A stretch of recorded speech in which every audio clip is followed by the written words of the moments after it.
Welcome everyone to another edition of International Soccer Break. I'm here with Rahi, who's live from London, of course, for the Euros, and a very special guest today, Jamie, representing the Scottish national team. If you can't tell, he's wearing his jersey there proudly. Welcome, Jamie.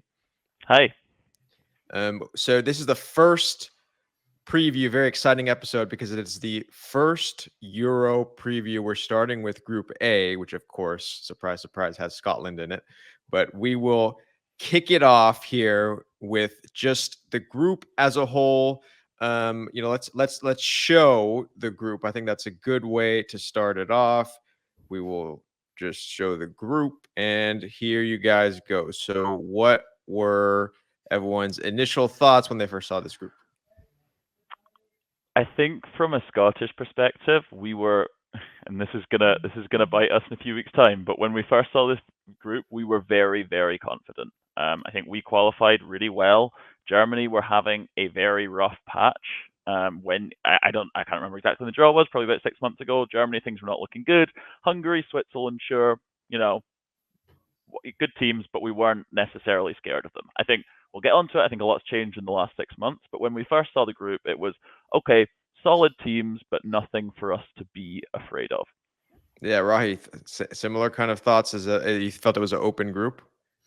Well, I have a bit of a different opinion. I think this draw wasn't particularly kind to Scotland. It looks on paper as if it's not a difficult group in some ways because you have the favorite in the group, Germany, is not on paper the strongest favorite, right? It's not a Spain, it's not an England, but they're hosts. And it's a German team that I think is ripe for a rebirth, to be honest. It's a team that's been in the doldrums for a while.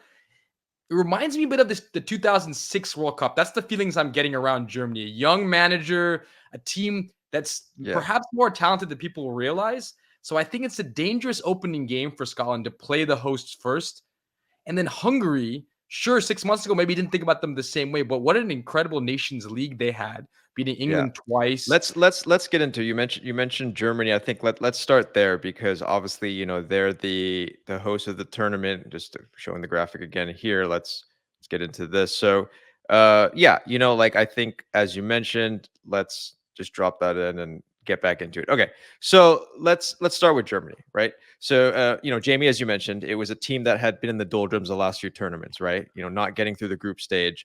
Had to fire their coach Hansi Flick after a loss to Japan. Not just a small loss, an absolute drubbing. Demolition. Yeah, and then a young coach comes in, and it's been a bit of a rebirth, like you mentioned, in the last maybe 6 months. But yeah, let's talk a little bit about the team.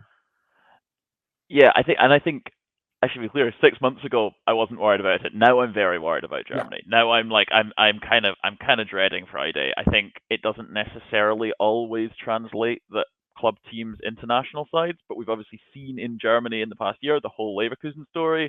Dortmund, even not many of the players have made the squad, but they made the Champions League final. I know they got a lot of players from Stuttgart have done well. Munich look better towards the end of the season, so I think they now have a really strong squad, and I think won't necessarily go through player by player, but there's not an obvious weak spot in that squad as you kind of look through it, and that's pretty scary. I think they will have better players on their bench and better players not making their squad than Scotland have. So I don't doubt they're really, really strong. And playing at home, pretty scary. Yeah, and the swan song for Toni Kroos looks like it'll be his last moments with Germany. So it's certainly a nice story there, perhaps, if they could do well. I think Scotland, Germany, that opening game is not bad for Scotland to get the hosts first. It'll be an interesting start to the tournament. I think Germany's a team that'll likely grow into the tournament. Incredibly interesting, exciting manager. I think this is really a moment where people are underestimating Germany, including Germans themselves. I think excitement isn't high in Germany. I've heard this. I do have the feeling they're going to surprise a few people. I really they had a little bit of a dour, friendly the first match, where they tied 0-0, and then it's always seems that Nicholas Füllkrug is where they get their goals these days, which is very surprising. And aside from that, like, are there any real threats you see? I mean, a couple goals here and there, but yeah. I think I'm not sure he's going to start. I think Havertz might be there, kind of striker start with, and I think what really, really scares me is that three behind the striker for Germany. Yeah. They've got so many options there. They got Musiala, they got Wirtz from Leverkusen. They've got Gundogan might play there. They got Thomas Muller off the bench. They got Sané. Like they've got like some serious firepower there. So you might look at it. They don't have Miroslav Klose. They don't necessarily have a striker who we're going, who like a classic German number 9 striker. But I think they've got more than enough in that kind of 3 behind the striker if they're playing a 4-2-3-1 to really call. Not just selfishly thinking about the first game, but looking deeper into the tournament where we assume they'll be, like I think they could do some real damage. Yeah, and of course Musiala's a poised problem to break out, I think. Yeah. I mean, he had a decent World Cup, but I think this could be his tournament. Yeah. So moving forward to Hungary now. So this is obviously a team that, for fans out there who don't know about this team, you need to start paying attention if you haven't, because they've beat England in the last few years twice, beat Germany, had a fantastic qualification, frankly, won the group. And, Soboslai, Roland Salai, these are top level players, guys. Yeah, and they've been tight in the back. And then everything going forward starts and ends with Soboslai, who's an incredible talent and one of the best Hungarian players to come around in a long time. It's a very tricky team. It's a very deadly team, and England knows them all too well at this point. Yeah. So Jamie, what do you think? Like, you mentioned you were okay with seeing this draw, but Yeah, I think I agree with what you're saying. I don't think Hungary necessarily have the depth that other countries have. I think they've got a really solid team, and I think, as you say, like Szoboszlai is kind of the star there. Remind me a bit of teams that have done well in Euros in the past, but thinking like Wales 2016 kind of team, like solid team. But looking at I was taking a look at their squad the other day. They've got, beyond a few players, they've got players playing domestically in Hungary, not like fairly the highest standards. They got players playing, I think, in like the English Championship in their squad. Like they're not necessarily full of stars. So I think this might be me being overly optimistic. I don't think they're a level apart from Scotland. I think we're in a similar kind of category of country football-wise at the moment. They might be a bit better than us. Obviously, they got this record in the Nations League. We've also done pretty well in the Nations League. We play them last, and that's really interesting with the Euros, right? Because so many teams get through that we could Scotland and Hungary could both have lost to Germany and Switzerland and get to that last game, as long as our goal difference is reasonable, be in with a real chance of going through. So yeah, I think, as you say, I think they're a strong team. I don't think they're amazing. Yeah. And of course, they're coming off a little bit of a poor friendly with a loss to Ireland, which, that's Jamie. Anyone who's losing to Ireland this day and age is probably in a little bit of trouble. So all right, moving forward to Switzerland. Now, here's an interesting team, because we've seen these same players for years, Rahi. Right? It's we've been seeing the likes of the Shakas, Shakiris, the Jan Sommer in goal. Like, we've seen this team for a long time. It's not a young team. It's not a young team, but the team seems to be rebirth, and Shaka's had a bit of a rebirth himself, right? The Leverkusen story. So he's a player who's, you've always felt very talented, not done as well at times at the club level, but he's having a good time. It's a team. This is a Switzerland team that I don't think is in their best moment. I think the World Cup was the last moment I felt for this age group. Let's see. This is another opportunity. It's got to be the last sort of run for this generation. But let's see. I'm not so worried about this Swiss team. I saw them live in Doha getting pasted by Portugal. I saw that game, and it felt to me that this generation aged incredibly during that 90 minutes. I think they're done, and I wouldn't fear Switzerland so much, to be honest. So yeah. I'm looking at it from a different point of view. I feel like, and I can't back this up with the stats. I feel like every major tournament since World Cup 2006, it's been the exact same Switzerland team, and they always get out of the group. They always get out of the group, and I think they get out of the group by keeping it tight against teams like Germany. Not, they might sneak a draw, and beating teams like Scotland, beating teams who aren't experienced at this level. I just think they're so experienced. I'm actually going to the Scotland-Switzerland game, so I'm got a kind of, I kind of fear, like, they're never great to watch at major tournaments. Switzerland, they're never much fun, but they always seem to make last 16s quarterfinals. So actually, more so than Hungary, I think they're one that I'm not scared about, in terms, like, they're not going to beat us 3-4 now, I don't think, because they're not, but I I don't see them getting beat much. I don't see them conceding many goals, and they generally get through. Yeah, sneak in a find a penalty way. or something. Yeah, Yeah, they here find and a way. there. Yeah. That France game, that's what comes to mind. That's Switzerland in a nutshell. Yeah. So that's the thing. I mean, obviously strong in the back, Manuel Akanji's there, and there's a thing about this team where they're veterans now, so they've just found a way, obviously eliminating France from the last Euros and penalties. So it's I get it, Jamie. It's a tough game. All right, turning the show over to you now. So I want to preface this. This is probably Scotland's best ever qualification into a major tournament. I mean, beating Spain is unprecedented. So Mhm. so you must feel good, right, coming in? I felt amazing a year ago, or even 8 months ago. We were fantastic in qualifying, and like really the best Scotland team I've ever seen in qualifying. I think we do have good players. We've got a strong team. We've got a good coach. Steve Clark has kind of got everybody on board. Like we've done all the right things. The doubts are since we qualified. I think we've played 8 games, including the last 2 games of the qualifying campaign. It didn't mean anything, and then 6 friendlies. And we picked hard friendlies, I think deliberately, knowing we've got Germany first up. We've played England, we played the Netherlands, we played France.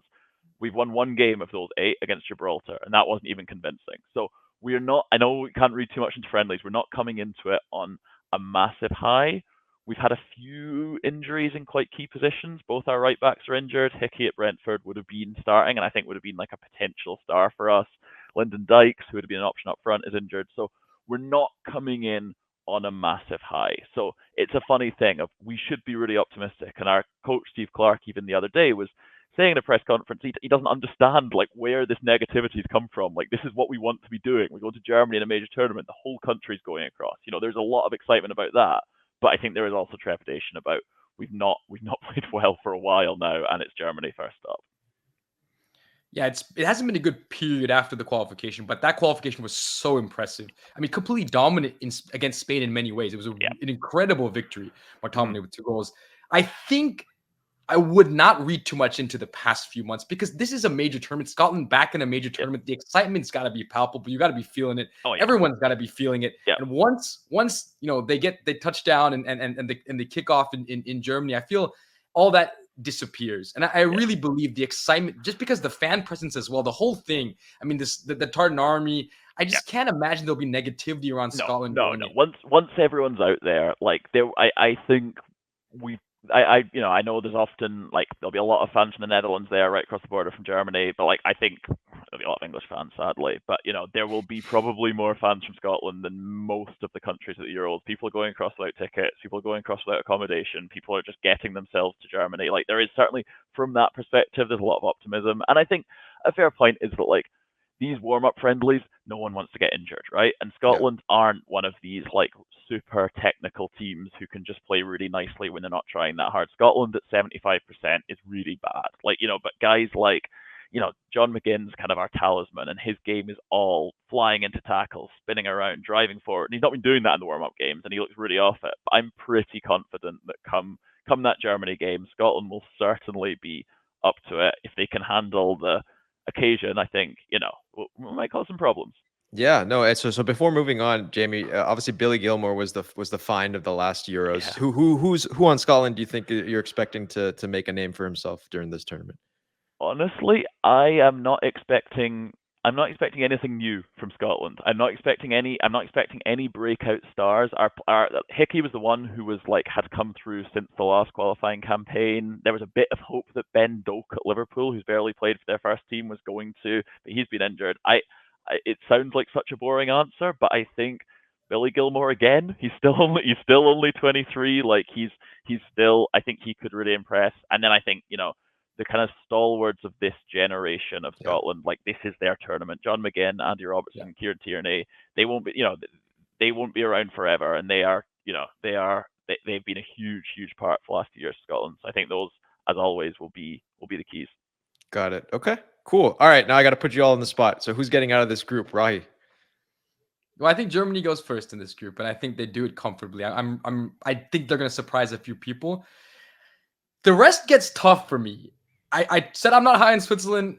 I am high on Hungary, but I do think the presence of the fans, the excitement around Scotland, that's going to buoy the players. They're going to feel that. So I think Scotland edges second in this group. That's why I go. All right, Jamie. I can't come on here and say Scotland aren't going to qualify. We've never got out of the group stage at a tournament before. It would be the first time ever that Scotland got out of group stage. I'm going to say Germany first, Switzerland second, and we'll squeeze through as one of the best placed third places. Okay. Yeah. Okay. Good stuff. I'll agree with you. But I'm going to switch Switzerland and Hungary. Jamie, I'll say Germany, Hungary gets through as second, and then you guys get through the Tartan Army to celebrate as they make it on to the next round. There'll be some, there'll be some incredible excuses for people not being at work for that last 16 game if we do make it through. All those people who've managed to get their week off of the group stages game, unexpectedly having to miss their flights home from Germany, will be good. It's on record, as they should. Jamie doesn't show up for work. We know it. Wrong audience for that. As they should. All right, we do this fun segment to end all these Euro previews. It's something that we're going to do for the previews moving forward, which is who is the most famous person from each of the countries in this group, not historically, but today. So let's start off with Germany. And this is interesting. You could go to a lot of different directions. I was thinking former Chancellor Angela Merkel or Tony Kroos because he's so well known. So being a football show, I'll lean Kroos in this. I'm going to go case. Heidi Klum here. What about Heidi Klum? Oh, Heidi Klum. Okay. That's a good one. I think I'm going to second you on Tony Kroos. I think particularly you've got getting a lot of attention at the moment. So yeah. So that's that. Hungary is interesting. Being a football show, obviously you could say Soboslai, but there's a certain model out there who eclipses all of those, and that's of course Rahi. Who's that? Victoria's Secret. It's Barbara Palvin. Yeah, Barbara Palvin. But I don't know. 20 million IG followers. Hey, you can't sleep on that, man. Okay. All right. Switzerland, guys. There's only one proper answer, I think, for this, and it's from a different sport. Who wants to take this? Roger Federer. Yeah. The gentleman himself. Yeah. The gentleman himself. Yeah. And lastly, Scotland, Jamie. I'm going to stay on the tennis theme. It's not you, It's right? not me. It's certainly not me. I'm going to stay on the tennis theme. I think it's probably Andy Murray. Particularly we don't have much. We've never had much in the way of elite level sports people. Properly elite level tennis player who fitting with this group finally got there in the end and beating a Swiss player to win to win the major honors. So I'm gonna probably go Andy Murray on that. Andy Murray edges out Obi-Wan Kenobi. The thing is, I don't think people know that Ewan McGregor's Scottish. I think he played enough parts of different nationalities. I don't think people necessarily associate that with him. Okay. And then the other ones are all too old. Sean Connery, James Bond, too old though. Yeah. It's hard to beat Obi-Wan, I feel, but I think Andy Murray, he's in his moment. Yes. Okay. Well, for everyone out there, we're super excited about the Euros. If you're enjoying these videos, please subscribe to the channel. I will leave it to Jamie to say what he wants to the Scottish fans out there. We always like to end the segment with the guest. Obviously, I would. You could say whatever the heck you want. You could take the next 5 seconds. Go over. No, just be confident, enjoy it. Don't have too much to drink. We'll be good.